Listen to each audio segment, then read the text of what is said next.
Hello student, इस video में मैंने आप लोगों को गणित का मॉडल पेपर में बहुत सारे जो महत्वपूर्ण प्रश्न हैं उसे हल कराया है। तो आप लोग वीडियो जरूर देखो। जो कमज़ोर छात्र हों इसे तैयार कर लें, क्योंकि ये 2021 बोर्ड एग्जाम में ज़रूर आएगा। तो वीडियो देखो, लाइक करो, शेयर करो। Hello friends, welcome to our YouTube channel Sarvan lecture. आशा करता हूँ आप अच्छे होंगे और अपनी पढ़ाई को बढ़िया तरीके से कर रहे होंगे। मेरा नाम आनंद विक्रमादित्य है और मैं आपको मैथ्स पढ़ाता हूँ। तो चलिए समझते हैं कि आज हमें क्या पढ़ना है और कौन से टॉपिक पे हम बात करेंगे। तो दोस्तों, आज जो इम्पोर्टेंट क्वेश्चन मैंने उठाए हैं 2021 के मैथ्स के उठाए हैं, और ये जितने भी 2021 में आपको एग्ज़ाम आप देने वाले जितने सारे बच्चे हैं सबके लिए क्वेश्चन बहुत ही इंपॉर्टेंट है। तो वीडियो हमारा अच्छा लगता है, पढ़ाया हुआ हमारा समझ में आता है, तो वीडियो को जाते जाते लाइक ज़रूर करेंगे, ठीक है। तो चलिए हम टाइम को ना वेस्ट करके चलते हैं आज के क्वेश्चन पे।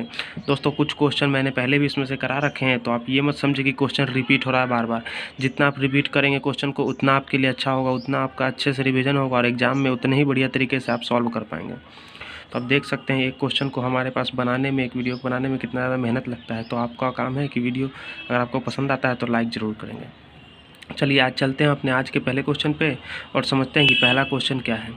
दोस्तों, ये जो क्वेश्चंस है सारे इंपॉर्टेंट क्वेश्चन, इसलिए किसी भी क्वेश्चंस को आप नेगलेक्ट नहीं करेंगे। और तीसरा नंबर क्वेश्चन, थर्ड क्वेश्चन जो होगा सबसे इम्पोर्टेंट होगा, क्योंकि वो हमने मेंसुरेशन चैप्टर से लिया है। तो चलिए हम देखते हैं आज का हमारा पहला क्वेश्चन। दो संख्याओं का HCF 13 दे रखा है तथा LCM 182 है। यदि एक संख्या 26 है तो दूसरी संख्या क्या होगी, यही हमें निकालना है। इजी क्वेश्चन है, ये आपसे ऑब्जेक्टिव में पूछा जाएगा, मतलब कि 1 नंबर का पूछा जाएगा, लेकिन इसमें फॉर्मूला है इसलिए बताना ज़रूरी था, मैंने बता दिया। अब अगले वीडियो में मैं क्या करूँगा दोस्तों, क्वेश्चन नहीं करवाऊँगा, सारे चैप्टर्स का फार्मूला एक एक करके बता दूँगा। जैसे ट्रिग्नोमेट्री के सारा फार्मूला एक साथ, मेंसुरेशन के सारे फार्मूले एक साथ। तो फार्मूला आप 2-3 क्लास में आपको सारा फार्मूला कंप्लीट करवा दिया जाएगा, सारे चैप्टर के फार्मूलाज एक साथ। इससे क्या होगा, एग्जाम टाइम में आपका नोट्स बन जाएगा और रिविज़न करने में आपको आसानी होगी। तो इसमें क्या है, इस वाले में जो फार्मूला यूज होगा आपको पता होना चाहिए। नहीं पता है तो मैं आपको बता देता हूँ कि दोस्तों, मान लीजिए 2 नंबर है तो नंबर 1 इंटू नंबर 2, आप इसको ऐसे लिख सकते हैं, संख्या 1 गुना में संख्या 2, ये किसके बराबर होता है, HCF गुना में LCM के बराबर होता है। यही होता है फार्मूला। ये फार्मूला आपको याद होना चाहिए। अभी तक बहुतों बार इस फार्मूला को मैंने आपको बता दिया है, तो किसी को अगर नहीं भी याद है तो वो इस फार्मूला को देख लें। अब हमें क्या करना है, आप देखते जाइए। अब हमें HCF दे रखा है 13, तो HCF की जगह पे आप लिख दीजिए 13। LCM दे रखा है 182, तो लिख दीजिए 182 बराबर में नंबर 1, यदि एक संख्या 26 है तो लिख दीजिए 26। नंबर 2 आपको निकालना है तो इसको लिख दीजिए नंबर 2। जो ऑब्जेक्टिव क्वेश्चन होगा उसमें आप ज़्यादा लिखने की कोशिश नहीं करेंगे, आप डायरेक्ट आंसर निकालने की कोशिश करेंगे। जितना मैं लिखता हूँ उतना भी आप लिखेंगे तो ऑब्जेक्टिव क्वेश्चन में आपके लिए काफ़ी होगा। तो यहाँ से नंबर 2 जो आपका आ जाएगा, कितना आ जाएगा, 13 गुना में 182 बटा में 26। तो आप यहाँ से देख सकते हैं दोस्तों, ये 2 बार में कट जाएगा और ये ऊपर कट जाएगा 91 बार में। तो आपका जो आंसर आ गया वो कितना आ गया, 91, यानी कि ऑप्शन नंबर 3 हो गया आपका आंसर। तो इसी तरीके से सॉल्व करना था, जैसे हम आपको सॉल्व करवा रहे हैं वैसे ही आप सॉल्व करेंगे तो यकीन मानिए एग्जाम में आपको फुल मार्क्स मिलेगा किसी भी क्वेश्चन में। अगला क्वेश्चन दोस्तों, हमारा पढ़ाया हुआ आपको पसंद आ रहा है तो आप लाइक ज़रूर दबा के जाएंगे ताकि हमें प्रोत्साहन मिलेगा, ठीक है। और वीडियोज़ हम आपके लिए ऐसे एग्ज़ाम टाइम में और ज़्यादा वीडियोज़ आपको देंगे। जैसे मैथ्स का जिस दिन आपको एग्ज़ाम होगा उससे 2-3 दिन पहले एक दिन में 4-4, 5-5 वीडियो आपको मैथ्स का दिया जाएगा। तो आपको करना क्या है, लाइक करें ताकि हमें भी समझ में आए कि बच्चे हमारा साथ दे रहे हैं। अगला क्वेश्चन भी इजी क्वेश्चन है, ये आपसे सब्जेक्टिव क्वेश्चन में पूछा जाएगा और ये अच्छा क्वेश्चन है इसलिए मैंने उठाया है। इजी है लेकिन अच्छा क्वेश्चन है। प्रतिस्थापन विधि द्वारा हल कीजिए। हल करने का जब भी क्वेश्चन आए इसका मतलब समझ जाइए एक्स और वाई का आपको मान बोल रहा है निकालने। तो सबसे पहले तो हमें पता होना चाहिए कि प्रतिस्थापन विधि होता क्या है। दोस्तों, किस तरह हम सॉल्व करते हैं प्रतिस्थापन विधि में, पहले तो आप इक्वेशन नंबर 1 लिखिए, x minus y equal to 2। अब यहाँ से आप x को क्या लिख सकते हैं, इस माइनस वाई को इधर ले आएंगे तो ये बन जाएगा प्लस वाई और इधर +2, ठीक है। इधर बीच में एक लाइन खींचिए, ठीक है। अब इधर दूसरा इक्वेशन आपके पास दे रखा है 4x plus 7y equal to 3। अब आपको करना क्या है दोस्तों, ये आपके पास एक इक्वेशन आ गया, ये आपके पास एक इक्वेशन आ गया, ठीक है। अब x का जो मान है आपको इस इक्वेशन में डाल देनी है, तो आप डाल दीजिए x के बदले क्या डाल देंगे, y+2, तो डाल दीजिए y+2 प्लस 7y दे रखा था, हमने डाल दिया 7y इक्वल टू 30। अब आगे हम इसको इसी तरीके से हल करते जाएंगे। ये गुना हो जाएगा 4y plus 8 plus 7y equal to 30। तो 4y और 7y जुटेगा तो हो जाएगा 11y प्लस 8 इक्वल टू 30। ठीक है, अब यहाँ से आगे हम देखेंगे तो 11y इक्वल टू आ गया 30 में से 8 जाएगा तो हो जाएगा दोस्तों 22। अब यहाँ से y का मान आ गया 22 बटा में 11 इक्वल टू 2। तो आपके पास y का मान आ गया 2। अब x का मान आप कैसे निकाल सकते हैं, इस वाले इक्वेशन में पुट कर दीजिए। x इक्वल टू क्या है y प्लस 2, और y कितना है 2, तो y के बदले डाल दीजिए 2 और 2 पहले से है, तो x का जो मान आ गया 2 जोड़ 2 ये आ गया 4। तो x का मान आ गया 4, y का मान आ गया 2। तो जिस तरीके से हम आपको सॉल्व कराते हैं उसी तरीके से आप क्वेश्चन सॉल्व करेंगे तो किसी भी क्वेश्चन में आपको परेशानी नहीं होगी। ठीक है, मूव करेंगे अगले क्वेश्चन पे। अगला क्वेश्चन दोस्तों, इसी क्वेश्चन के बारे में मैं बोल रहा था कि आज की क्लास का सबसे इम्पोर्टेंट क्वेश्चन होगा आपके लिए। तो चलिए हम देखते हैं इस क्वेश्चन को आप कैसे सॉल्व कर सकते हैं। त्रिज्या 4.2 वाले धातु के गोले को पिघलाकर त्रिज्या 6 सेंटीमीटर वाले एक बेलन के रूप में ढाला जाता है, तो बेलन की ऊंचाई ज्ञात कीजिए। मतलब आपके पास एक गोला है, इस गोला से को पिघला के हमारे पास एक बेलन बनाएगा दोस्तों। क्या बनाएगा, बेलन। आप एग्जाम में इस तरफ फिगर बना देंगे तो आपको अच्छा रहेगा, तो आपको भी समझने में ईजी रहेगा। इसकी जो त्रिज्या दे रखी है दोस्तों 4.2 सेंटीमीटर दे रखा है, और इसकी त्रिज्या दे रखी है 6 सेंटीमीटर। और हमें क्या निकालना है, इस बेलन का वाले बेलन के रूप में ढाला जाता है, तो बेलन की ऊंचाई ज्ञात कीजिए। तो ये हमें निकालनी है, बेलन की ऊंचाई को हम h मान लेते हैं, तो h हमें निकालना है। तो दोस्तों आपको एक कंसेप्ट मैं बताता हूँ। कंसेप्ट यहाँ पे ये है, कंसेप्ट आप समझिए सबसे पहले क्या है इस क्वेश्चन में, या फिर आप इसको ट्रिक बोल सकते हैं कि जब भी एक जो फिगर है उससे पिघला कर हम दूसरा फिगर बनाते हैं तो दोनों फिगर का हमेशा जो आयतन होता है यानी कि वॉल्यूम होता है वो सेम होता है। तो आप गोले का आयतन बराबर कर देंगे यहाँ पे किसके, इस बेलन के आयतन के बराबर। यही कंसेप्ट यहाँ पे यूज होगा कि जो आयतन होगा हमेशा उन दोनों का बराबर होगा। अब इसी कंसेप्ट का हम यहाँ पे यूज करेंगे और क्वेश्चन निकाल लेंगे, अब आंसर निकाल लेंगे। अब सबसे पहले तो आपको पता होना चाहिए, आयतन का फॉर्मूला ही पता होना चाहिए। तो गोले का जो आयतन होता है दोस्तों वो होता है 4/3 पाई r के पावर 3, और बेलन का आयतन होता है पाई r²h। तो अब यहाँ पे इसको r1 लिख दीजिए, यहाँ पे r2 लिख दीजिए ताकि आप कन्फ्यूज ना हो। अब चलिए, अब जो भी वैल्यू आपको दे रखी है डाल दीजिए। 4/3 पाई, r1 कितना है 4.2, तो इसको लिख दीजिए 4.2 को हम क्या लिख सकते हैं 42/10। पावर 3 है इसलिए 3 बार लिख दीजिए 42/10, 42/10। इधर पाई लिखना है और r2², r2 कितना है 6 है, तो 6 गुना में 6, और हमें क्या निकालना है h निकालना है। अब सिंपली आपको सिंप्लीफिकेशन करना और आंसर निकालना है। पाई से पाई कट गया, 6 से 42 कट गया 7 बार में, इस 6 से 42 कट गया 7 बार में। ठीक है, थोड़ा यहाँ पे कैलकुलेशन मैंने ज़्यादा घस मस के कर दिया है इसलिए आप इसको देख लेंगे। आपके पास इधर क्या बच गया 4/3 बच गया, यहाँ से 7 बच गया और 7 बच गया, 7 गुना में 7, यहाँ पे 42 बच गया, 42 बटा में नीचे 1 2 3 1000 बच गया। ठीक है, और यही हमारा हो जाएगा हाइट। तो ये 3 से काट देंगे 14 बार में, तो ये कितना हो जाएगा दोस्तों 4 × 7 = 28 इंटू 7 × 14 98 बटा में 1000। यही हो जाएगा आपका आंसर, और जो आंसर आएगा सेंटीमीटर में आएगा। मैं आपको गुना करके दिखा देता हूँ। गुना करना ज़्यादा दिक्कत का काम नहीं है, इसलिए आप गुना करने में घबराएंगे नहीं। 28 गुना में 98, 8 8 64 के 4 6, 8 दूनी 16 और 6 22, 9 8 72 के 2 7, 9 दूनी 18 7 25, 2 7 4 4। तो हमारा जो आंसर आ गया 2744 बटा में 1000 आ गया, यानी कि कितना आ जाएगा 2.744 सेंटीमीटर। स्पेस कम होने के कारण मैंने कुछ पार्ट इधर बना दिया है, तो आप देख लेंगे। मेन जो आपको समझाने का काम होता है वो तो मैंने अच्छे से कर ही दिया है, तो आपको कोई दिक्कत नहीं है। दोस्तों हमारा पढ़ाया हुआ वीडियो आपको समझ में आ रहा है तो आप लाइक ज़रूर करेंगे, ताकि हम आपके लिए ऐसे ही वीडियोज़ और भी फ्यूचर में बनाते रहेंगे। अगला क्वेश्चन ईजी क्वेश्चन है, लेकिन इसमें ही फॉर्मूला यूज होगा, इसीलिए इस क्वेश्चन को रिवीजन के तौर पे लिया गया है, ताकि कभी भी ऐसे क्वेश्चन आए तो आप भूलेंगे नहीं। y का वह मान ज्ञात कीजिए जिसके लिए बिंदु 2, -3 और q 10, y के बीच की दूरी 10 मात्रक है। मतलब हमें दूरी वाला फार्मूला पता होना चाहिए। दोस्तों मान लीजिए एक है x1 y1, एक पॉइंट है आपके पास x2 और y2। ठीक है, 2 पॉइंट दे रखा है x1 y1 और दूसरा है x2 y2।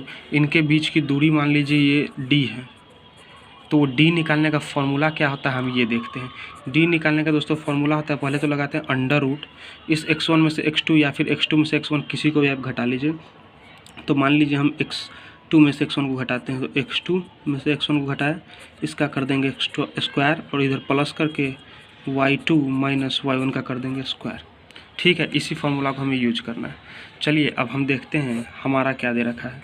हमारे में दे रखा है कि P पॉइंट दे रखा है 2, -3, तो P मान लीजिए 2, -3। Q दे रखा है 10, y, Q दे रखा है 10, y, और इन बीच की दूरी दे रखी है 10। तो मतलब कि ये जो दूरी है यहाँ से यहाँ तक ये दे रखा 10। तो कुछ नहीं करना, आपको सिंपली फार्मूला में पुट कर देना। यही हमारा फार्मूला था और इसी फार्मूला में हम पुट कर देंगे। ठीक है, आप फार्मूला किसी को नहीं याद है तो फार्मूला याद कर लेंगे। अब देखिए हम फार्मूलाज में कैसे पुट करते हैं आसानी से। 10 में से 2 को घटाइए, 10 में से 2 को घटाएं, इसका करा स्क्वायर प्लस y में से -3 को घटाएंगे तो माइनस माइनस कितना हो जाएगा प्लस, तो y +3, इसका कर देंगे स्क्वायर और ये अंडर रूट लगा देंगे और इधर क्या आ जाएगा हमारा 10 आ जाएगा। ठीक है, यही फार्मूला में डी है 10 और ये इस पर हमने कर दिया सेट। अब आगे आप सॉल्व करेंगे अंदर में, तो देखिए 10 में से 2 गया 8 और 8 का स्क्वायर 64 और y +3 का स्क्वायर करना है और इधर है दोस्तों 10। अब इस चीज़ को मैं आपको दूसरे पेज में सॉल्व करके आगे बताते जाता हूँ। तो आप देखते जाइए क्या बचा आपके पास। आपके पास बन गया अंडर रूट 64 y +3 का होल स्क्वायर इक्वल टू 10। अब इसी क्वेश्चन को हमें आगे सॉल्व करना है। अब मैं आपको दिखाता हूँ कि आगे इसमें y का मान आप कैसे सॉल्व करेंगे। दोस्तों आप बहुत तरीके से सॉल्व कर सकते हैं, लेकिन सबसे पहले मैं आपको क्या कहूँगा, इसको दोनों तरफ आप क्या कर दे, स्क्वायर कर दे या पावर 2 चढ़ा दे। मतलब इसको भी पावर 2 चढ़ा दे और इसको भी पावर 2 चढ़ा दे। ठीक है, मैं आपको बता दूँ कि कोई भी क्वेश्चन मैं आपको सॉल्व करवाता हूँ तो मैं घर से सॉल्व करके नहीं आता हूँ, आपके पास डायरेक्ट सॉल्व करवाता हूँ लाइव क्लास की तरह, ताकि आपको भी कोई समझने में दिक्कत ना हो और मेरा भी कॉन्फिडेंस बना रहे।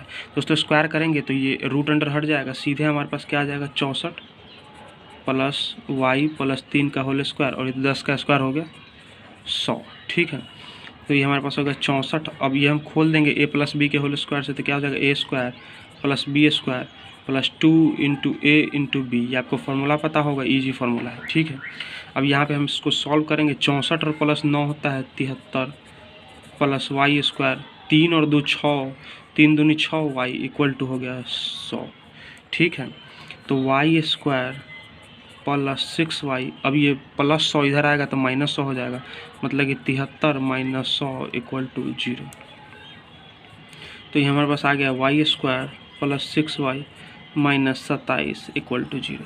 दोस्तों लेंदी क्वेश्चन है क्योंकि ये बड़े नंबर में आएगा, छोटा नंबर 1 नंबर के 2 नंबर में आएगा नहीं, इसलिए क्वेश्चन कभी भी इस तरह लंबा हो तो आप हड़बड़ाएंगे नहीं और क्वेश्चन को सॉल्व करते रहेंगे। ठीक है, अब इसको आप कैसे लिख सकते हैं, y² को 6y को कैसे लिख सकते हैं, 9y - 3y -27 इक्वल टू 0। ये आपको फैक्टराइज करना आता ही होगा, तो ये तो सिंपल चीज़ है। देखो 9y - 3y कितना हो गया 6y और दोनों को गुना करके कितना आ गया -27y इसको। अब यहाँ से y कॉमन ले लेंगे तो y + 9 और -3 × y + 9 इक्वल टू 0। तो हमारे पास यहाँ से क्या आ जाएगा दोस्तों, y - 3 × में y + 9 इक्वल टू 0। ठीक है, तो हमारा जो आंसर हो जाएगा दोस्तों, एक बार तो y - 3 इक्वल टू 0 हो जाएगा और एक हो जाएगा y - 9 इक्वल टू 0। तो यहाँ से y का जो मान आ गया दोस्तों आ गया 3 और यहाँ से जो y का मान आ गया वो आ गया -9। तो आपके पास 2 आंसर हो गए, एक तो y का मान 3 के बराबर और एक y का मान -9 के बराबर। तो दोनों ही आंसर आप एग्जाम में लिख के आएंगे, ये नहीं कि एक लिखेंगे और दूसरा छोड़ देंगे। तो इस क्वेश्चन में y का 2 मान आएगा, y का 2 मान आएगा। एक तो आया 3 और दूसरा आया था, आप ध्यान से देखेंगे तो दूसरा आया था -9। 3 और -9 दोनों ही आपके आंसर हो जाएंगे। तो चलिए, इसलिए थोड़ा टाइम दे, इन वीडियोस को देखें, क्वेश्चंस को सॉल्व करें और कैसा लगता है हमारा पढ़ाया हुआ वीडियो ज़रूर लाइक करें। अच्छा लगता है जब भी लाइक करें, नहीं अच्छा लगता है तो ज़रूर लाइक नहीं करें, डिसलाइक कर सकते हैं आप, कोई दिक्कत नहीं है इसमें। और पढ़ाया हुआ हमारा कैसा लगता है वो भी आप कमेंट करके ज़रूर बताएँगे। तो जो पुराने बच्चे हैं जो काफ़ी टाइम से पढ़ रहे हैं उन्हें ज़रूर पता होगा कि हमारे पढ़ाने का स्टाइल कैसा है और हम क्वेश्चंस जो कराते हैं वो एग्ज़ाम में आएंगे या नहीं आएंगे। ठीक है, सारे क्वेश्चंस NCERT के हैं। तो चलिए आज के पहले क्वेश्चन पे हम चलते हैं और समझते हैं कि पहला क्वेश्चन क्या करना है। यदि द्विघात समीकरण ax square plus bx plus c equal to 0 का मूल अल्फ़ा कॉमा बीटा है तो व्यंजक अल्फ़ा क्यूब प्लस बीटा के पावर 3 का मान ज्ञात कीजिए। दोस्तों हमें मान ज्ञात करना है अल्फ़ा के पावर 3 प्लस बीटा के पावर 3 का। सबसे पहले तो हमारे पास द्विघात समीकरण क्या दे रखा है ये हमें देखना है। द्विघात समीकरण दोस्तों हमारे पास दे रखा है ax square plus bx plus c equal to 0। ये हमारे पास द्विघात समीकरण दे रखा है। आपको पता होगा इसका एक रूट मान लीजिए दोस्तों अल्फ़ा है, दूसरा बीटा है, ये दे रखा है, ठीक है। तो आपको सबसे पहले तो फार्मूला पता होना चाहिए। जो अल्फ़ा बीटा होता है उसको जोड़ के सम का क्या होता है, उनका जोड़ क्या होता है, वो होता है जो x के साथ जो कोफिशिएंट लिखा है वो b बटा में x स्क्वायर के साथ जो लिखा है मतलब कि a और माइनस लगा देते हैं। मतलब सीधा आप याद कर लीजिए अल्फ़ा प्लस बीटा क्या होता है माइनस b बाई a। वैसे ही अल्फ़ा बीटा मतलब जो दोनों आपका मूल है उसको गुना करके क्या लिखते हैं हम, ये तो मान लीजिए जोड़ के लिखा और ये हमने गुना करके क्या लिखते हैं ये c बटा में a। तो ये हो गया हमारा c बटा में a। अब हमें देखते हैं कि निकालना क्या है। अब हमें निकालना है अल्फ़ा के पावर 3 प्लस बीटा के पावर 3। तो चलिए हम चलते हैं अपने सॉल्यूशन पे कि अब हमें निकालना क्या है। तो दोस्तों हमें निकालना है अल्फ़ा के पावर 3 प्लस बीटा के पावर 3। तो आपको देखते ही समझ जाना चाहिए कि हमें ये जो अल्फ़ा प्लस बीटा है इसका पावर 3 चढ़ाना पड़ेगा। मतलब अल्फ़ा प्लस बीटा हमारे पास दे रखा है माइनस b बटा a, इसको हम दोनों तरफ क्यूब कर देंगे यानी कि पावर 3 चढ़ा देंगे जब भी हमारा आंसर आ पाएगा। इतना तो आप देख के समझ पा रहे हैं। तो चलिए अब हम इसको खोलते हैं। किस फार्मूला से खोलेंगे, a प्लस बी के होल क्यूब के फार्मूला से, जो कि क्या होता है a cube plus B cube plus 3ab into में a प्लस बी, और इधर दोस्तों क्या हो जाएगा माइनस बी क्यूब बटा में a cube.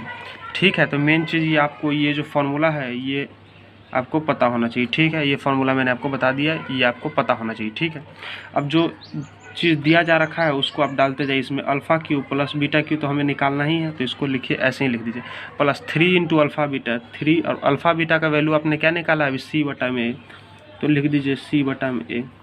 Alpha plus beta कितना है माइनस b बटा में इधर कितना है माइनस बी क्यूब बटा में a क्यूब। अब हम क्या करेंगे दोस्तों, इस चीज़ को ऐसे ही लिख देंगे alpha cube plus beta cube. अब ये माइनस 3bc तो लिख दीजिए इसको माइनस 3bc बटा में a स्क्वायर, और इधर है माइनस बी क्यूब बटा में a क्यूब। हमें क्या करना है, बस एलसीएम लेना है, इस वाले माइनस 3bc को इधर ले जाना है। तो ये हो जाएगा alpha cube plus beta cube equal to 3bc बटा में a square minus B cube बटा में a क्यूब। हमने क्या किया, इस वाले 3bc को इधर लेके आ गए हैं। अब आगे हम इसी तरह करते हैं, a स्क्वायर और a क्यूब का एलसीएम कितना हो जाएगा a क्यूब। तो यहाँ से a ऊपर में क्या आ जाएगा 3abc बटा में b क्यूब। तो यही होगा दोस्तों हमारा answer 3abc minus B cube बटा में a क्यूब। ठीक है, तो आप यहाँ से b को कॉमन लिख के भी लिख सकते हैं इसको, और भी आप b को कॉमन लेके भी लिख सकते हैं, या फिर इतना भी छोड़ सकते हैं। तो आप b को कॉमन लेके लिख लीजिए, तो b यहाँ से कॉमन आ जाएगा और अंदर क्या आ जाएगा 3ac माइनस यहाँ से क्या हो जाएगा b का पावर 2 बटा में नीचे क्या है a क्यूब। तो ये हो गया आपका आंसर। ये a क्यूब है, पावर 3 है, 3 नहीं लिखा हुआ नीचे। तो इसी तरीके से इस क्वेश्चन को सॉल्व करना था। बड़ा क्वेश्चन था ये, आपको कम से कम 5 नंबर के क्वेश्चन में आएगा। जितने भी आपके बड़े नंबर के क्वेश्चंस होते हैं वो थोड़े लेंदी होते ही हैं, तो घबराने की कोई ज़रूरत नहीं है इस क्वेश्चन से, लेकिन एग्जाम के पॉइंट ऑफ व्यू से इम्पोर्टेंट है, इसलिए मैंने आपको बताया है। अगला क्वेश्चन सिंपल क्वेश्चन है अगला, इससे करने में कोई भी दिक्कत नहीं होगा। दोस्तों हमारा पढ़ाया हुआ आपको पसंद आ रहा है तो आप वीडियो को लाइक ज़रूर करेंगे, ताकि हम आपके लिए ऐसी वीडियो बनाएंगे। वरना अगर आप हमारा पढ़ाया हुआ वीडियो को आप अच्छा सहयोग नहीं देंगे तो ऐसे ही एक दिन ये वीडियो चलते चलते बंद हो जाएगा। चलिए चलते हैं अगले क्वेश्चन पर। यदि f(x) का मान x square minus 4x plus 13 बटा में x प्लस 1 है तो हमें f(8) का मान निकालना है। सिंपल क्वेश्चन है, बस आपको पता होना चाहिए यहाँ पे f(x) दे रखा है, यहाँ पे f(8) निकालना है। मतलब आप ऐसे क्वेश्चन में क्या करें दोस्तों, जहाँ जहाँ आपको x दिख रहा है वहाँ वहाँ 8 डाल दें, तो f(8) का मान हो जाएगा f(8) x के दिख रहा है तो x के बदले लिख दीजिए 8, इसका करना है स्क्वायर माइनस 4 गुना में 8 प्लस 13 बटा में 8 प्लस 1। ठीक है, इतना सॉल्व करने में तो कोई दिक्कत होगा ही नहीं किसी भी स्टूडेंट को। 8 का स्क्वायर 64 माइनस 8 गुना में 4 32 प्लस 13 बटा में 8 जोड़ 1 9। आगे सॉल्व करेंगे 64 और प्लस 13 कितना हो जाएगा 77 माइनस 32 बटा में 9, जो कि अब घटा लीजिए 77 में से 32 गया तो हो जाएगा 45 बटा में 9, जो कि ये हमारा आंसर आ गया 5। ये 5 से कट जाएगा, ठीक है 5। तो इजी क्वेश्चन था, इसमें तो कुछ समझाना है ही नहीं, डायरेक्ट मैं आपको बता दिया। अगला क्वेश्चन इंपॉर्टेंट क्वेश्चन, बहुत ही इंपॉर्टेंट क्वेश्चन। चलिए देखते हैं अगले क्वेश्चन को हमें किस तरह सॉल्व करना है मित्रों। एक लंब वृत्तीय शंकु की लंबाई तथा त्रिज्या क्रमशः 15 सेंटीमीटर और 8 सेंटीमीटर दे रखा है। मतलब उसकी लंबाई दे रखी है 15 सेंटीमीटर और त्रिज्या दे रखी है, त्रिज्या यानी कि दोस्तों यहाँ से यहाँ तक दे रखा है 8 सेंटीमीटर, और इसकी लंबाई दे रखी है, लंबाई यानी कि यहाँ से यहाँ तक दे रखी है कितना मीटर 15 मीटर। तो हमें शंकु का वक्र पृष्ठीय क्षेत्रफल ज्ञात करना है। तो सबसे पहले तो आपको पता होना चाहिए वक्र पृष्ठीय क्षेत्रफल का फॉर्मूला क्या होता है दोस्तों, शंकु का, वो आपको पहले फॉर्मूला पता होना चाहिए। फॉर्मूला होता है पाई आर एल, ठीक है, यही होता है फॉर्मूला, ठीक है। तो अब पाई आर एल हो गया। अब आप हमको जो कमेंट बॉक्स में हमें वॉल्यूम यानी कि आयतन बताएंगे, शंकु का क्या होता है, फॉर्मूला लिखेंगे आयतन क्या होता है। देखते हैं कितनों बच्चों का ये फार्मूला याद है। तो आप आयतन का सिर्फ आपको फार्मूला लिखना है, कुछ लिखना नहीं है, सिर्फ फार्मूला लिखना है। तो चलिए अब हमें पास वक्र पृष्ठीय क्षेत्रफल निकालना है। अब एल यहाँ पे होता क्या है, पाई तो आपको पता है दोस्तों, आर भी आपको पता है, त्रिज्या को बोलते हैं, एल क्या होता है, एल इसको बोलते हैं, इसको, ठीक है। आपको पता होगा शंकु में ये जो बनता है दोस्तों 90 डिग्री बनता है, ठीक है।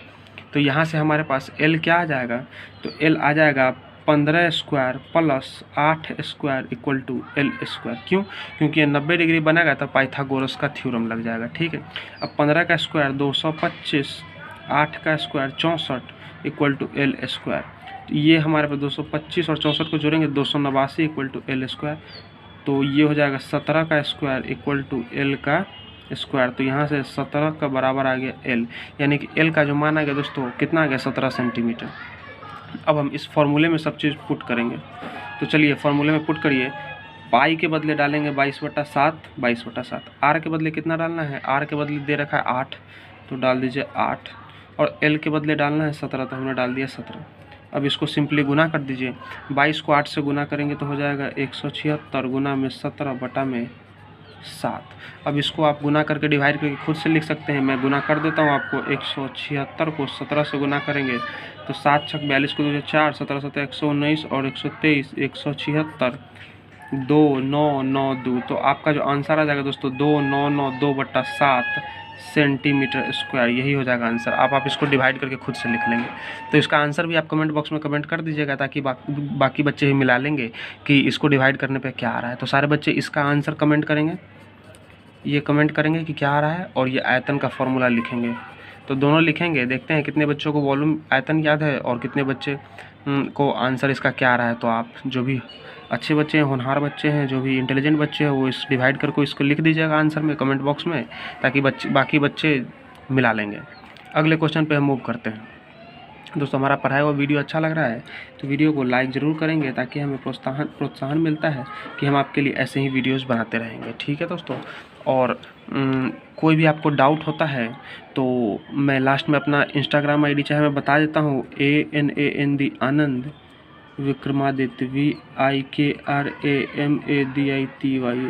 यहाँ नीचे में ऐसे स्पेस है, तो आप यहाँ पे मुझे मैसेज कर सकते हैं, फॉलो कर सकते हैं। कोई भी मैथ्स का क्वेश्चन हो तो आप यहाँ पे इंस्टाग्राम पे मुझे भेज सकते हैं। चलिए अगले क्वेश्चन पे चलते हैं। समीकरण x - 1x = 3 है और यहाँ पे x 0 है। देखिए दोस्तों, जब भी x नीचे में दे रखा होता है बटा में, तो x कभी भी 0 नहीं हो सकता है। तो वही लिख रखा है कि x ≠ = 0 का मूल ज्ञात कीजिए। अब हमें यहाँ क्या करना है, मूल ज्ञात करना है x का। तो हम देखते हैं कैसे ज्ञात कर पाएंगे। सबसे पहले आप तो दोस्तों यहाँ पे एलसीएम ले लीजिए। ये x - 1/x = 3 है, तो आप एलसीएम ले लीजिए यहाँ पे। तो हमने लिख दिया x, तो यहाँ पे हो जाएगा x² - 1 और इक्वल टू 3। अब हम क्या करेंगे, इस x को यहाँ पे गुना कर देंगे, तो x² - 1 इक्वल टू 3x। अब आगे हम देखते हैं इसको कैसे सॉल्व करेंगे। जिस तरह मैं सॉल्व कर रहा हूँ उसी तरीके से आपको एग्जाम में सॉल्व करना है। अब इस 3x को हम इधर ले आएंगे तो हो जाएगा -3x - 1 इक्वल टू 0। आप ध्यान देंगे तो आपके पास ये कुछ इस फॉर्म में बन गया, x² + bx plus C equal to 0। आप देख पा रहे हैं ये इस फॉर्म में बन गया कि नहीं बन गया? ठीक है।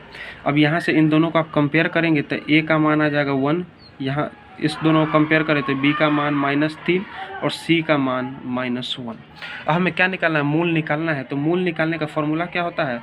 -b plus minus √b² - 4ac बटा में 2a। अब जो वैल्यूज आपने निकाली यहाँ पे डाल दीजिए।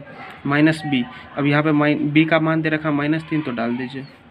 -3 का स्क्वायर -4 इंटू a कितना है 1 तो लिख दीजिए 1। c कितना है? c है -1 बटा में 2a। 2 इंटू a कितना है 1। अब जैसे जैसे वैल्यूज आपने डाला है बस आपको क्या करना? सॉल्व करनी है। माइनस माइनस कितना हो गया? प्लस, प्लस माइनस -3 का स्क्वायर 9, ये माइनस और माइनस हो गया +4 बटा में 2।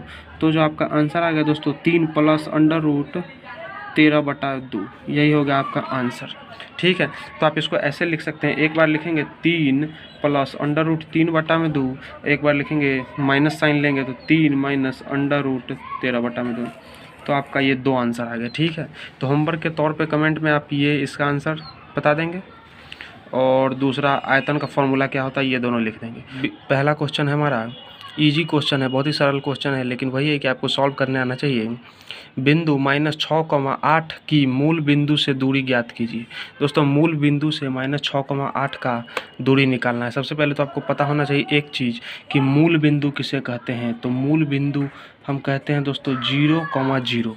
0,0 को हम क्या बोलते हैं? मूल बिंदु कहते हैं। तो सबसे पहले तो दूरी निकालने का जो फॉर्मूला होता है वो होता है √x1 - x2 का whole square plus √y1 - y2 का होल स्क्वायर, यही होता है हमारा फार्मूला। तो आप ये मान लीजिए, इसको मान लीजिए x1, y1 और इसको मान लीजिए x2, y2। ठीक है, x1, y1 क्या है हमारे पास? -6,8 है और ये दे रखा है 0,0। आपको कुछ नहीं करना है, एग्जाम में आपको ये फार्मूला ज़रूर लिखना है, फार्मूला लिख के आपको सॉल्व करना है। अब हम इसमें फार्मूला में डायरेक्ट अपना वैल्यू पुट करेंगे और अपने आंसर को निकाल लेंगे। दोस्तों x1 कितना है? -6। x2 कितना है? 0, तो यहाँ लिखिए 0 इसका स्क्वायर प्लस y1 कितना है? 8 माइनस y2 कितना है? 0, तो लिख दीजिए 0, इसका कर देना है स्क्वायर। जैसे जैसे मैं सॉल्व कर रहा हूँ वैसे ही आपको एग्जाम में सॉल्व करना है। अब देखिए -6 का स्क्वायर कितना हो जाएगा? हो जाएगा 36 और 8 का स्क्वायर 64। तो ये कितना आ गया दोस्तों? 36 और 64 को जोड़ेंगे तो 100। तो हमारा जो आंसर आ गया 10, और 10 क्या आ गया? यूनिट, क्योंकि इसकी यूनिट नहीं दे रखी थी इकाई कुछ, तो हम सीधा इसको 10 यूनिट लिख देंगे। यही हो गया हमारा आंसर। तो इजी क्वेश्चन था, लेकिन समझने वाला चीज़ यहाँ पे क्या था? ये स्टेप आपको पता होना चाहिए, ये जो फार्मूला है ये आपको पता होना चाहिए। तो आपको याद क्या करना है? ये वाला फार्मूला आप ज़रूर याद रखेंगे, तभी आप इस क्वेश्चन को सॉल्व कर पाएंगे, वरना अभी आपको कोई भी दूसरा तरीका नहीं पता है इस क्वेश्चन को सॉल्व करने का। तो मेन चीज़ क्या है यहाँ पे? इस फार्मूले को याद करना। अगला क्वेश्चन, अब अगला क्वेश्चन भी देखते हैं दोस्तों। अगला क्वेश्चन क्या है दोस्तों? लास्ट में मैंने सबसे इम्पोर्टेंट क्वेश्चन जो लिया है, चौथा नंबर क्वेश्चन लिया है, क्योंकि एग्जाम में बहुत बार उस टाइप के क्वेश्चन आ रखे हैं, इसलिए मैंने उसको लास्ट में डाला है। इसलिए आप लास्ट तक वीडियो में बने रहें ताकि आपको ज़्यादा से ज़्यादा फ़ायदा मिले। और हमारा वीडियो पसंद आता है तो लाइक करके ज़रूर जाएँ। ठीक है, चलिए चलते हैं अपने अगले क्वेश्चन पे। समरूप त्रिभुज ABC में A 32 है तथा PQR में R 65 है। मतलब 2 समरूप त्रिभुज दे रखा है, एक तो ABC एक PQR। इसमें R 65 दे रखा है, इसमें A दे रखा है 32, तो B का मान निकालना है। दोस्तों सबसे पहले आप समरूप त्रिभुज 2 बना दीजिए। एक तो बनाइए ABC, दूसरा बनाइए PQR। ठीक है, अब A यहाँ पे कितना है दोस्तों? A है यहाँ पे 32 डिग्री, R यहाँ पे कितना है? R है यहाँ पे 65 डिग्री। ठीक है, इतना हो गया हमारे पास। अब देखिए हमें क्या निकालना है? B का मान निकालना है। B यानी कि ये वाला जो कोण है हमें ये निकालना है। अब आपको पता होगा समरूप त्रिभुज में अगर ये R 65 है तो ये C भी 65 हो जाएगा। मतलब कि एंगल C बराबर एंगल R इक्वल टू कितना हो जाएगा? 65 डिग्री। ठीक है, क्योंकि ये समरूप त्रिभुज है। तो आपको पता चल गया कि C भी हमारा कितना हो गया? 65 हो गया। आपको पता है कि त्रिभुज ABC में क्या होगा? Angle A plus angle B plus angle C का मान जो होगा 180 डिग्री होगा। ठीक है, तो अब इसी तरह हम इसमें वैल्यू पुट कर देंगे। एंगल ए का मान कितना है 32, तो लिख दीजिए 32। एंगल बी हमें निकालना है तो इसको लिख दीजिए angle B, plus angle C दे रखा है 65, तो लिख दीजिए 65 इक्वल टू 180। अब जोड़ दीजिए इसको, एंगल बी 65 प्लस 32 हो जाएगा कितना 97 इक्वल टू 180। आप इसको घटा देंगे 180 में से 97, तो आपका जो आंसर आ जाएगा वो आ जाएगा 83 डिग्री। ठीक है, तो एंगल बी का जो मान आपसे पूछ रहा था कितना हो गया 83 डिग्री। तो इजी क्वेश्चन था, लेकिन वही है, जिनको आता है उनके लिए इजी है, जिनको नहीं आता है उनके लिए तो हार्ड है। ठीक है दोस्तों, तो यहाँ से हमको एंगल बी हमने पूछ लिया। चलिए आपका एक होमवर्क हो जाएगा दोस्तों कि आप एंगल पी का मान निकाल पाते हैं कि नहीं, ये मुझे देखना है। एंगल पी का मान लीजिए अगर आपसे कोई पूछे तो क्या होगा, वो आपको कमेंट बॉक्स में कमेंट करना है। तो ये थोड़ा अच्छा क्वेश्चन हो गया, अच्छा नहीं है तो इजी ही, मैं आपको बता देता हूँ, जितना बी होगा उतना क्यू हो जाएगा। ठीक है, मान लीजिए बी हमने कितना निकाला 83, तो क्यू भी हो जाएगा 83। ठीक है, जैसे ये 65 था तो ये 65 हो गया, वैसे ही ये 83 तो ये 83 हो गया। अब आपको क्या निकाल के बताना है, हमें पी निकाल के बताना है। ठीक है, हम देखते हैं आप पी का मान निकाल पाते हैं कि नहीं निकाल पाते हैं। तो चलिए दोस्तों, आप पी का मान हमें ज़रूर निकाल के बताएंगे। अब अगला क्वेश्चन में चलते हैं। अगला क्वेश्चन बहुत ही सरल क्वेश्चन है और ये त्रिकोणमिति का क्वेश्चन है, इंपॉर्टेंट क्वेश्चन है और एग्जाम में आ चुके हैं इस टाइप के क्वेश्चंस, इसलिए ये क्वेश्चंस उठाए गए हैं। दोस्तों, यदि tan a का मान 5/12 है तो tan a plus cos a का मान क्या होगा। तो सबसे पहले तो ऐसे क्वेश्चंस में आपको एक त्रिभुज बनाना होता है 90 डिग्री कोण वाला। ठीक है, अब यहाँ पे क्या दे रखा है, मान लीजिए ये जो एंगल है ये आपका ए है, ये बी है, ये सी है, त्रिभुज को ए बी सी इस तरह मान लीजिए। अब tan ए दे रखा है 5/12, तो आपको tan पता है क्या होता है कि दोस्तों इसमें tan ए क्या हो जाएगा, ये वाली भुजा बी सी बटा में ए बी, ये होता है tan ए का मान, आप सबको पता है। और जो कि कितना दे रखा है 5/12 दे रखा है। अब इसको 5/12 ना लिख के इसको 5 के और 12 के लिख लेंगे, रेशियो में लिख लेंगे, तो ये कितना हो गया 5 के और ये हो गया 12 के। अब आपको एक चीज़ पता होगा कि जब भी हम 90 डिग्री का त्रिभुज देखते हैं यानी कि राइट एंगल ट्रायंगल देखते हैं, तो उसमें इस वाली भुजा का स्क्वायर BC स्क्वायर प्लस इस वाली भुजा का स्क्वायर, जिसको आधार बोलते हैं AB स्क्वायर, इक्वल टू ये क्या हो जाता है AC स्क्वायर हो जाता है। ठीक है, अब जो इसमें दे रखा था हम इसमें वैल्यू पुट करेंगे। BC कितना है 5 के, तो लिख दीजिए 5 के इसका स्क्वायर प्लस AB कितना है 12 के का square equal to AC square. 5 के का स्क्वायर 25 के स्क्वायर, 12 के का स्क्वायर 144 के square equal to AC square. 25 plus 144 कितना हो गया 169 के square equal to AC square. तो दोस्तों यहाँ से हम सॉल्व करेंगे तो AC का जो मान आ जाएगा हमारे पास कितना आ जाएगा 13 के, यानी कि ये जो AC आ गया ये कितना आ गया 13 के। अब तो आपको जो भी निकालना है आप आराम से निकाल लीजिए। हमें निकालना है tan a plus cos a, तो आप लिखिए tan a plus cos a हमें ज्ञात करना है। ठीक है, तो tan a कितना है, tan a तो दे ही रखा था 5/12 है, हमें निकालना है cos a। cos a कितना होता है दोस्तों AB बटा में AC, तो cos a कितना हो जाएगा 12 के बटा में 13 के, तो के से के कट जाएगा तो ये बच गया 12/13। अब एलसीएम ले लीजिए, 12-13 का एलसीएम हो जाता है 156, तो ऊपर आ जाएगा 65 और 13 से जाएगा 12 बार में तो आ जाएगा 144। 144 और 65 को जोड़ेंगे तो आ जाएगा 209 बटा में 156। तो यही हो गया हमारा आंसर। अच्छा क्वेश्चन था, अच्छा नहीं था, थोड़ा लेंदी क्वेश्चन था, बस आपको पता होना चाहिए कैसे सॉल्व करना है, तो कोई भी बच्चा ऐसे क्वेश्चन को एग्जाम में छोड़ेगा नहीं। तो आपको इस क्वेश्चन में भी एक होमवर्क है कि आप बताएंगे कि इसमें cot a का मान क्या होगा। इस वाले क्वेश्चन में cot a का मान क्या होगा, बहुत ही सिंपल है ये, तो किसी बच्चे को बिना सॉल्व करे ही मुंह पे ही बता देगा। तो कमेंट बॉक्स में ज़रूर कमेंट करना है कि इसमें cot a का मान क्या होगा। अगले क्वेश्चन पे चलते हैं और अगले क्वेश्चन देखते हैं कि हमारा अगला क्वेश्चन क्या है। दोस्तों, हमारा पढ़ाया हुआ वीडियो आपको अच्छा लगता है तो लाइक ज़रूर करेंगे, ताकि हमारा मनोबल बढ़ता है कि हम आपके लिए ऐसे ही और भी वीडियोस बनाते रहेंगे। एग्जाम टाइम में ज़्यादा से ज़्यादा वीडियो आपको देंगे, तो वो करना क्या है, लाइक ज़रूर करने हैं और जो भी क्वेश्चंस मैं आपको होमवर्क दे रहा हूँ वो आपको ज़रूर यहाँ पे कमेंट बॉक्स में कमेंट कर देने। तो इतना ही आप करें और चलिए अगला क्वेश्चन देखते हैं। यदि इस त्रिभुज ABC में DE समांतर है BC के, समांतर का साइन होता है दोस्तों, ये दो लाइन ऐसे बनाते हैं, इसका मतलब होता है समांतर यानी कि पैरेलल है, तो x का मान निकालिए। तो मैंने आपको पहले ही बता रखा है थ्योरम कि छोटी वाली भुजा इसमें उठाइए AD बटा में पूरा भुजा ए बी, ये किसके बराबर होता है, डी ई बटा में इस वाली भुजा बी सी। ये कब सही होता है, जब डी ई समांतर है किसके, बी सी के। तो चलिए अब हम कुछ नहीं करेंगे, वैल्यू पुट करते जाएंगे। अब हम ए डी के बदले लिखते थे ए डी और ए बी। आप देखिए ए बी क्या है दोस्तों, ये पूरा जो ए बी है ये यहाँ से यहाँ तक A D plus D B है। तो हम इसको क्या लिख देंगे, A D plus D B. अब इधर डी ई बटा बी सी जो दे रखा है वैसे ही लिख देंगे, ठीक है। अब आप ए डी का मान देखिए, ए डी का मान दोस्तों आप देखेंगे तो 2 सेंटीमीटर दे रखा है ए डी, तो लिख दीजिए 2 सेंटीमीटर। नीचे ए डी भी 2 लिखना है और डी बी कितना है, डी बी है यहाँ से यहाँ तक 3 सेंटीमीटर, तो इसको लिख दीजिए 3 बटा में डी ई दे रखा है 4 सेंटीमीटर, यह डी जो कि जो दे रखा है 4 सेंटीमीटर। और बी सी हमें निकालना है, बी सी यानी कि एक्स दे रखा है, तो आप इसको एक्स लिखिए या बी सी लिखिए, जो मन कर रहा है लिख दीजिए। इसको हम लिख देंगे 2 और 3 5 बटा में 4 बटा में बी सी। अब क्रॉस मल्टीप्लाई होगा तो ये हो जाएगा हमारे पास 2 बी सी इक्वल टू 4 गुना में 5। तो यहाँ से बी सी जो आ गया हमारे पास 4 गुना 5 बटा 2, तो 2 से 2 कट जाएगा, ये हमारे पास आ गया 10। तो इजी क्वेश्चन था और उससे भी इम्पोर्टेंट कि मैंने आपको बहुत ही सरल तरीके से कराया है, तो और भी ज़्यादा अच्छे तरीके से आपको समझ में आया होगा।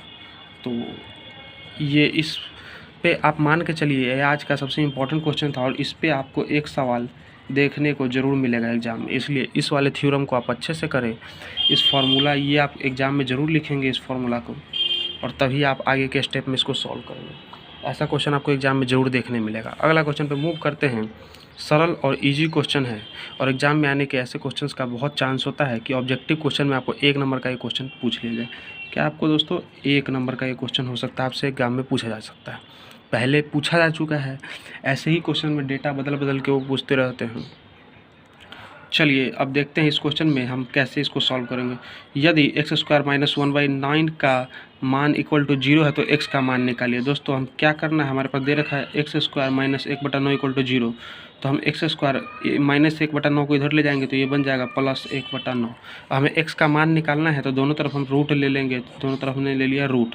अब एक्स स्क्वायर रूट से हटेगा तो बन जाएगा x, और 1/9 जब रूट से हटेगा दोस्तों 2 वैल्यू आएगा, एक तो आएगा प्लस 1/3 और एक आएगा माइनस 1/3। तो इसीलिए क्वेश्चन को मैंने आपको करवाया है ताकि आप एग्जाम में या ये नहीं कर दे कि सिर्फ प्लस 1/3 लिख के आ जाए, आपको प्लस 1/3 भी लिखना है और माइनस 1/3 लिखना है। इसलिए ये क्वेश्चन मैं आपको बार बार करवाता हूँ ताकि आप एग्जाम में कहीं से कोई गलती ना करें।